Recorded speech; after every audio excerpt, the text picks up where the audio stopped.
تر تفصیلات کے لیے سوشل میڈیا کمپنی ٹیسلا کے سی ای او ایلن مسک کی جانب سے ٹویٹر ڈیل ختم کرنے کے اعلان پر سخت رد عمل کا اظہار کیا گیا۔ سوشل میڈیا کمپنی نے کہا ہے کہ وہ ایلن مسک پر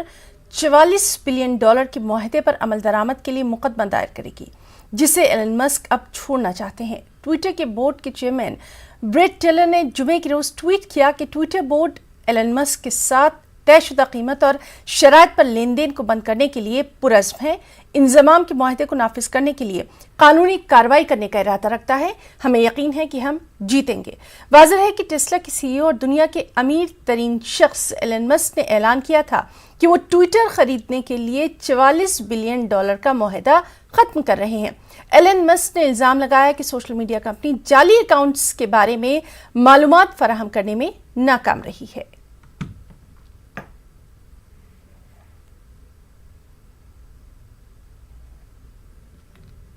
کورونا کے ایکٹیو معاملوں میں